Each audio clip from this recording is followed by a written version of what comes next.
In the clinicals, when you write a letter, you are working in that setup. So you are familiar with the setup, you are familiar with the patient you are dealing with. Here, you're just writing the letter based on a piece of paper, right? You just have a piece of paper in your hand and you have to get the whole context. So how do you get it quickly? That too when you have to understand it just in 5 minutes. Okay, so that is the reason you always first read the notes. So here it says you are the charge nurse on the medical ward where Miss Lepaglia was admitted. She has spent her stay as a patient. Now, after reading the notes, you wouldn't read this case notes at this stage. You would directly jump to the writing task, which is usually seen at the end of the case notes, right? So this writing task will tell you what is the purpose of writing. So it says write a referral letter to a charge nurse at Boronia Nursing Home. What is the purpose? Miss Jen Lepaglia will be discharged too from your ward, which means this patient who is currently admitted in your ward is now going to move to Boronia Nursing Home, and you are writing a letter of referral to the charge nurse of that nursing home. Right? So this gives you a clear purpose. Now, once you have read the notes, once you have read the writing task, you have answered 3 basic questions, okay, which is who am I, who is the target reader, and what is the purpose of writing while writing this. Now, once you have answered these 3 questions, you start reading the case notes. With these 2 things in your mind, the purpose of writing and the target reader. And then you start deciding what information will be relevant for the target reader, because the case notes or the task that you get in OET doesn't ask you to summarize all the information that is given here. It asks you to summarize relevant information. So you would have to decide what information is relevant for the target reader and what information is not relevant for the target reader. How can you decide that? Based on 2 things. Okay? Who are they? For example, here it says they are the charge nurse. Where are they charge nurse? At Boronia Nursing Home. Okay. What is the purpose of writing? Your patient is going to move to their nursing home. That means that person, the charge nurse you're writing to, is going to be responsible for your patient's care. So depending on that, whatever background information they would require, right? So now I want you to read through the case notes very quickly um, um, by taking, say, about 5 minutes time. And then I'm going to discuss further how would you decide what information is to be included or to be excluded. Feel free to ask questions if you are not able to understand any of the note forms here. Okay? The case notes would always include a lot of note forms. Like here you can see 2 by 24, 2 by 52, 3 by 52. So how is it usually written? By 52 means it is number of weeks. So it is physio for 2 weeks. 24 means in a day.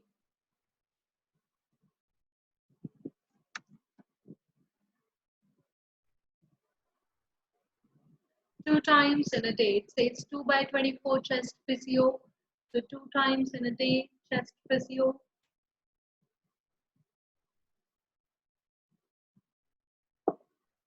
52 is the total number of weeks that you get in the year. So 2 by 52 means 2 weeks. In 1 year you have 52 weeks. So this is shorter way of writing weeks in the note form.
So I believe now all of you might have read it once.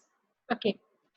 Now, if I have to decide what information is relevant, what do I do is I mainly think what they have to do. What are they going to be responsible for? What are the main points that or what are the main areas that they need to pay attention? Where can I find that? Is in the discharge plan. Okay? The discharge plan means the care that has to be continued even after discharge. And this management is clearly given it is during hospitalization. So this is something that the charge nurse who is going to look after this patient has to be aware about, because this is something they have to do. Now the discharge plan is something that I have prepared, yeah, as a nurse, as a charge nurse of the hospital. So I have decided that these are the care requirements after discharge for my patient. So first care requirement says transfer to nursing home. Okay, so this is something I'm already doing. See here, I'm writing the letter. So I'm already transferring the patient to the nursing home. What is the other thing? So here it says, husband will leave in hostel. Okay, fine, husband is going to be around. Next, it says continue oxygen therapy. So if the nurse has to continue oxygen therapy, the first question that arises in my mind is why this patient requires oxygen therapy, right? So I would go to the background information. Why does the patient require oxygen therapy? Is because they were on ventilator. One reason is that, and they had developed hospital-acquired pneumonia, right? And since then, they are on oxygen 2 liters via nasal prompt. So this is how I can decide what information is relevant. I look at the care requirement, what the nurse has to do, and if she has to do that thing, what is the background details that she needs to know? Of course, she needs to know how much oxygen is to be given. She needs to know with which mode is it to be given. Is it through mask? Is it through nasal prompts? Is it through BiPAP machine? Or is it through nasal rebreather? Which form, right? And for what reason it is to be given. Next says encourage independence, patient care, capable of self-care with plus plus prompting. Plus plus means moderate. Plus mild, plus plus moderate, plus plus plus severe. So why? Can any one of you answer this question? Why does the patient require prompting? Although they are able to do it, patient capable of self-care, they are able to do it. They don't have any mobility issues, so they don't have any issues related to their physical capability or energy levels. Then why do they still require prompting?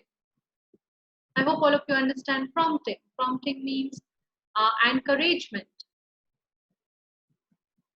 Can any one of you answer this? Why do they require encouragement? Any idea? Can you find any piece of information from the case notes which would... Fifth bullet point says, ma'am, prompting to eat, drink. Yeah, why is that so? Any idea? So Joe was saying is not coping with the patients in our care needs. In the social history is written that.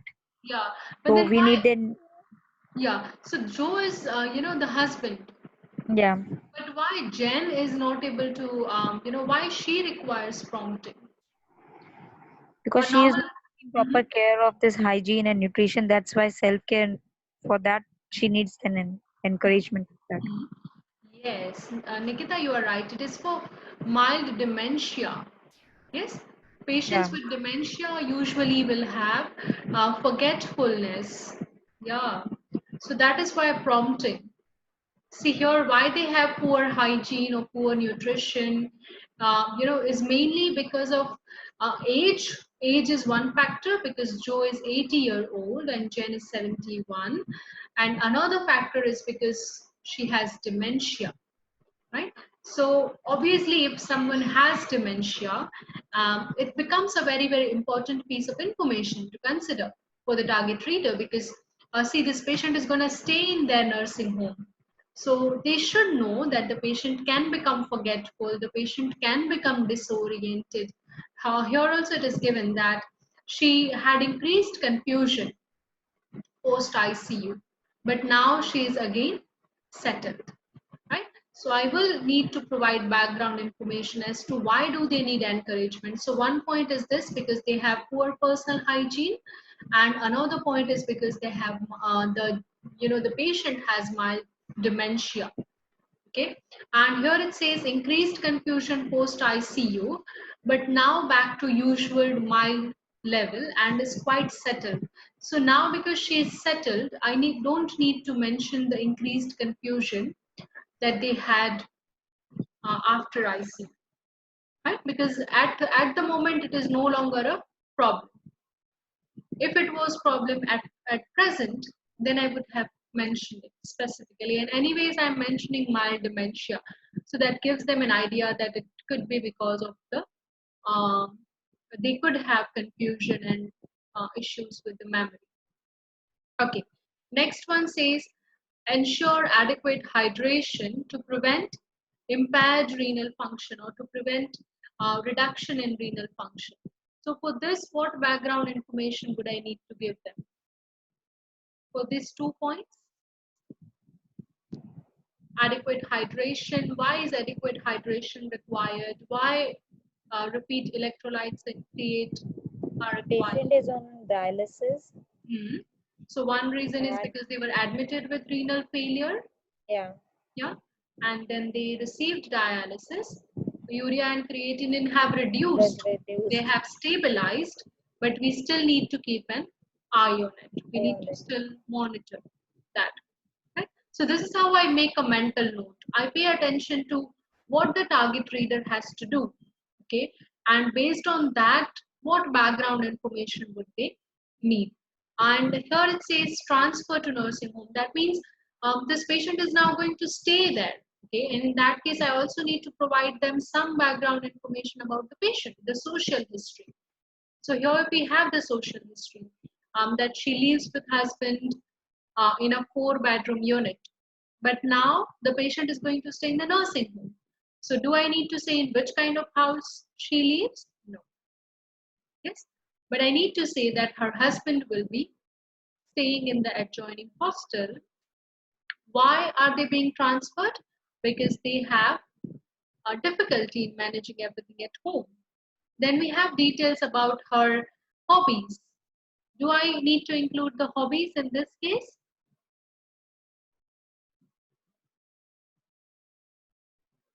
Here again, I would have to think whether the hobbies have any direct impact on their present condition. For example, if someone was a squash player, and if they were not able to play squash because of any injury that they are having, and their inability to play the game was affecting their mental status, or if it was causing isolation. So hobbies are to be included if they have any direct impact. For example, if someone has heart disease and they have sedentary lifestyle, and the hobbies also are mainly watching cricket or watching football. Okay, so they don't have any habits or any hobbies that may incorporate any active exercises or any active participation. So only in that situations hobbies will become important. So here it has no direct impact on patient's current condition, and therefore it can be excluded. And about son, okay, uh, a lot of information is given: his name, what he does, and he visits on Tuesday and Sunday. But again, the patient is now moving to the nursing home, so I would need to give the information who is the other person, maybe that they have a son, but it may not be important for me to include the details, how often he comes to meet, and all those kind of information can be excluded. Okay, so and similarly here you can see it says um, they had a family conference and consensus decision. Consensus means everybody agreed on it, right? A decision taken with agreement. So the family has decided that the patient will now move to nursing home. Now, do I need to add this for the nurse? Is it important to say when the family conference was arranged? And is this point also important? Nil beds for either till 28/4/11.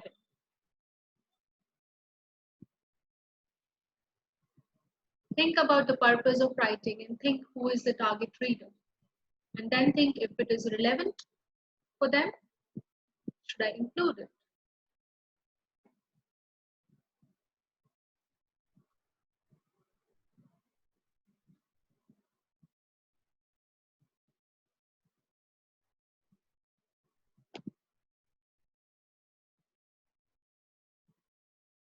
Do I need to say when the conference was arranged, the date, and do I need to say that the places are not available till 28/4? On which date am I writing this letter? Here on the discharge date? Yes. So I'm writing this letter on the date of discharge, which means now the beds are available. That is why we are transferring the patient. So this problem has already been taken and therefore I don't need to include it.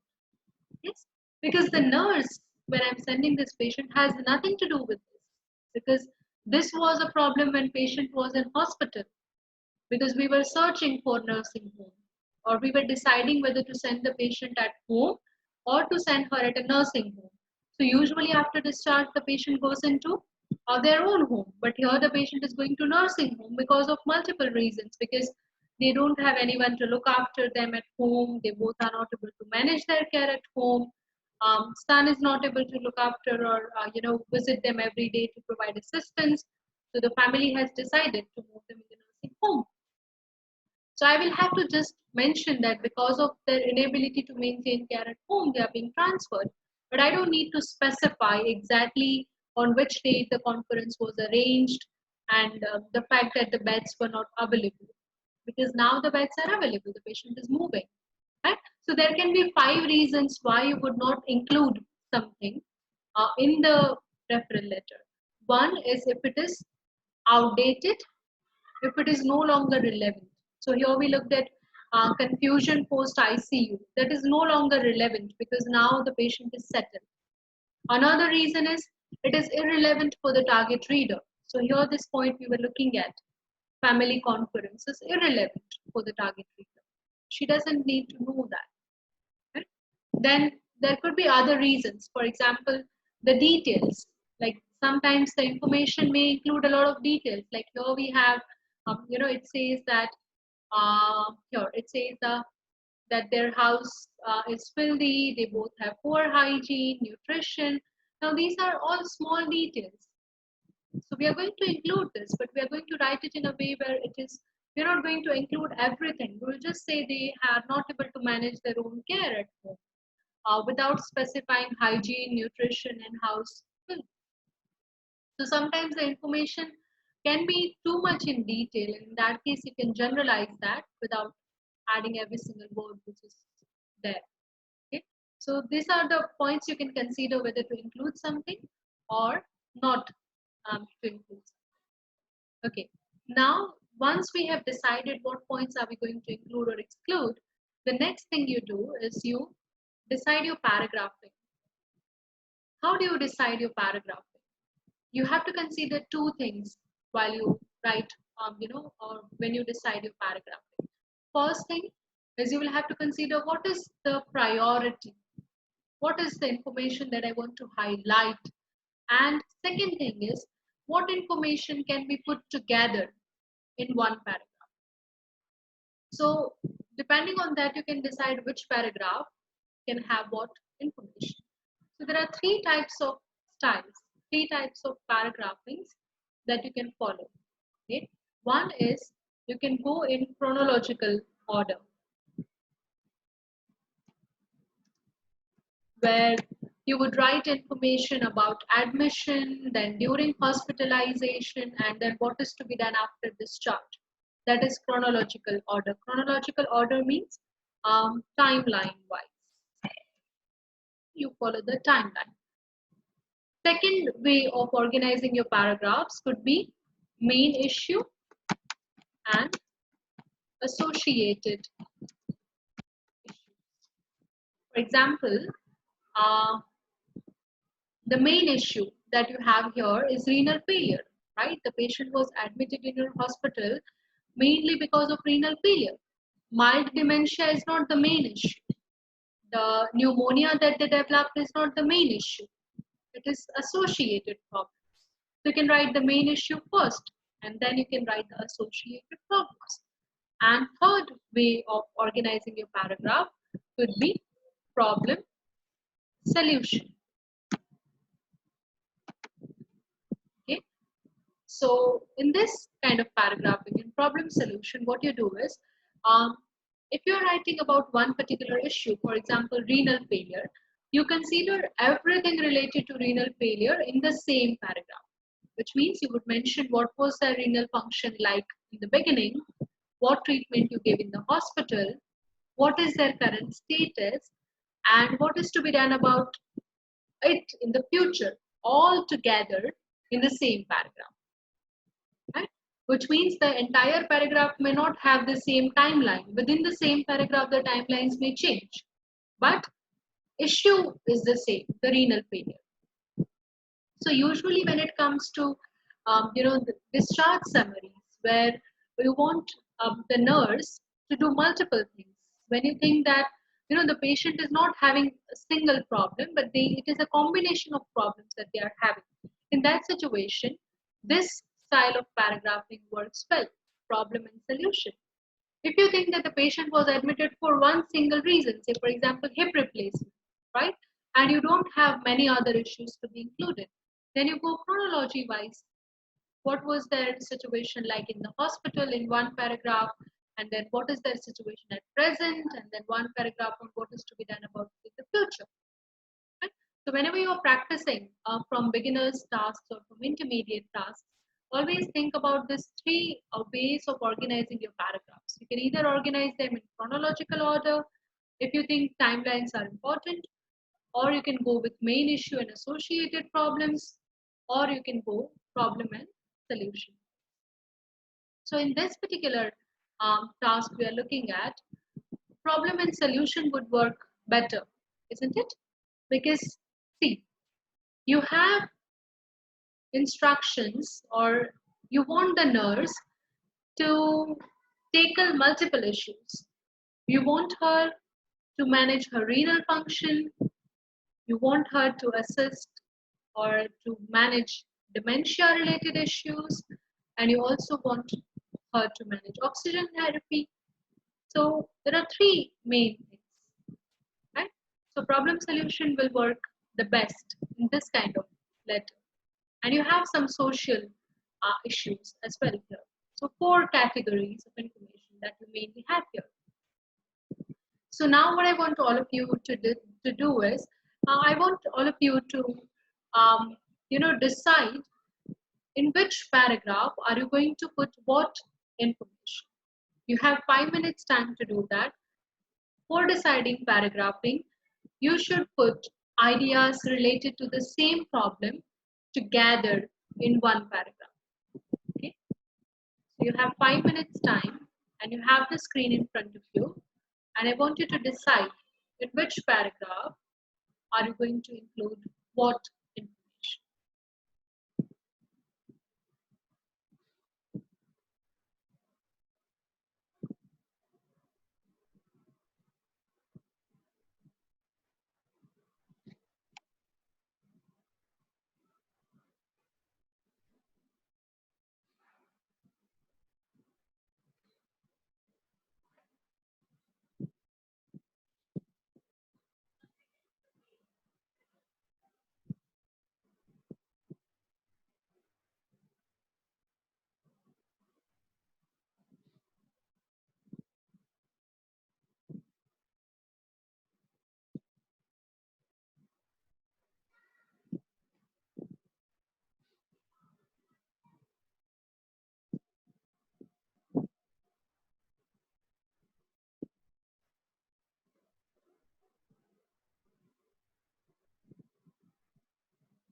the introduction paragraph, the first paragraph we are going to write will be the introduction paragraph.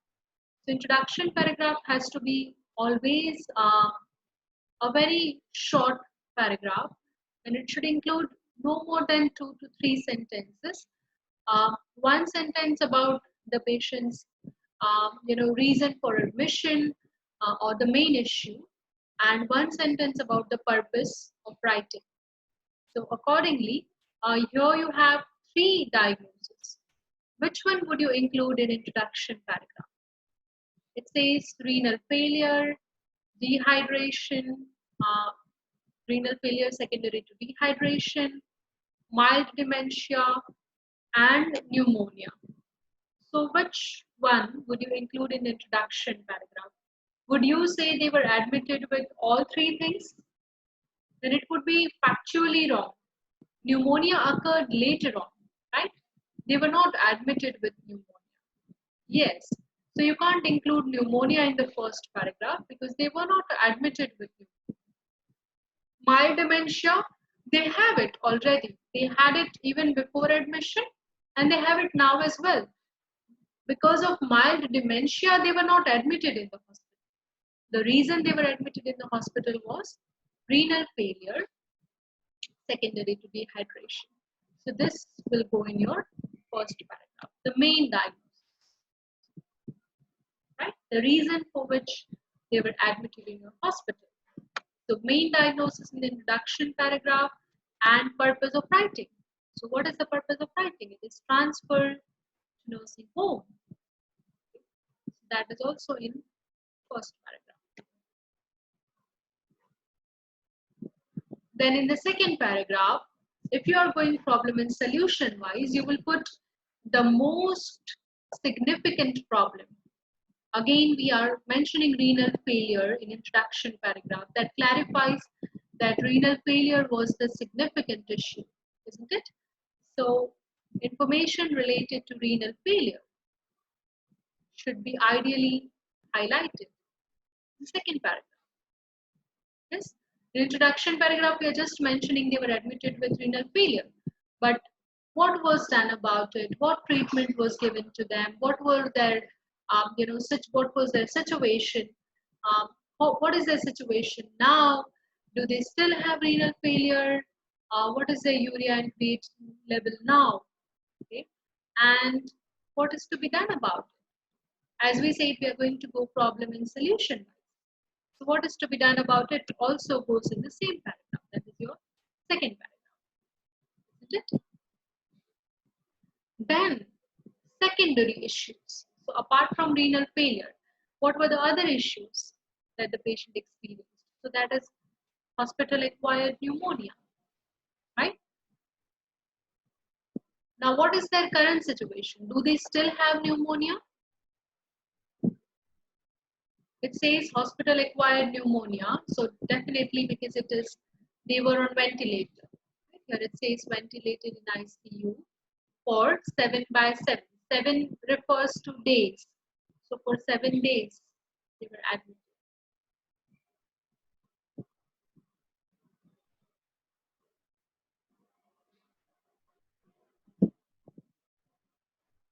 So do they still have pneumonia or not? What is their current condition with regards to pneumonia?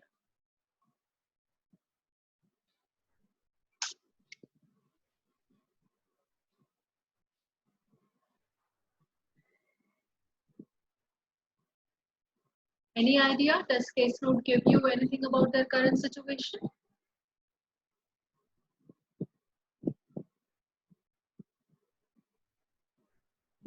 Okay, see, she now doesn't have pneumonia. Okay, what tells us that? This sentence. Non-infective for 3/52. So for the past 3 weeks, they are non-infective. So non-infective term itself tells us that there isn't pneumonia. Pneumonia is an infection, isn't it? So they don't have infection anymore because probably they might have been given antibiotics, but this happens to be the task of nursing. So you don't have anything from the doctor's notes Those are the things that doctors will communicate with each other.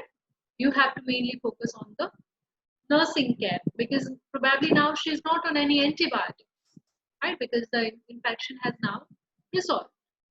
So that's not the area that you're focusing anymore.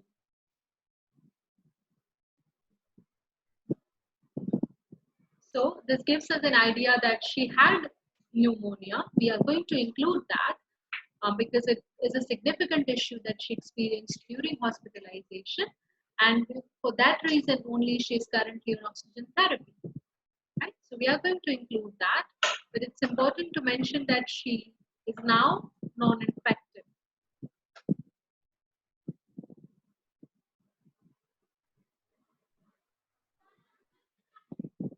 So this point related to oxygen therapy would also go in that case in third paragraph. Okay. Now, what are the other problems? So mild dementia is the other problem that can be put in fourth paragraph. And because of mild dementia, they have issues with prompting. They need prompting because of mild dementia. So this point related to prompting should go in fourth paragraph. And final paragraph will be about their social background. Right? We have already cancelled these points. We don't need this. Okay, and this point happens to be a repetition. If you see, this point needs prompting to eat, drink, but independently can do this. And it is the same, encourage independence, patient capable of self-care. So they are both the same points. So I don't need to include them separately. During hospitalization also they required, and now also they require. So I don't need to write it in two separate sentences saying that she required in the hospital and now also she requires. Instead of that, I would say she requires. That becomes a factual situation. Okay, and this point also we had excluded because she is no longer very confused, just mild dementia and a little bit of social background. This is going to be generalization. Okay, that will be in the. You can either put this in the fourth paragraph as well, because see, in the fourth paragraph you're writing everything about Joe, so you can also Jen. So you can also put about information about Joe and their family situation, because it is the same, isn't it? Here also it says needs encouragement for hygiene, nutrition, toilet, dressing, drinking, and here also it is the same, managing their routine activities. So if you don't want to write a separate paragraph, you can write it in the fourth paragraph itself. Right? So I hope you are all able to understand the problem and solution type of paragraph.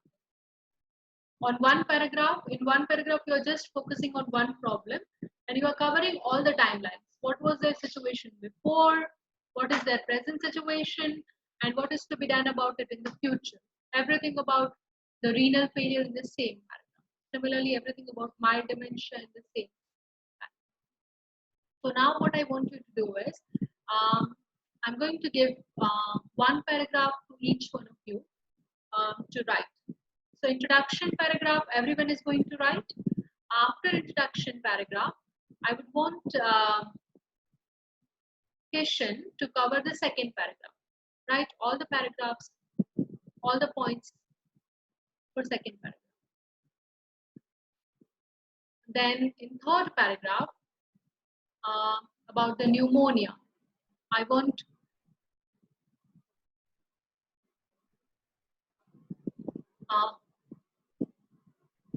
okay.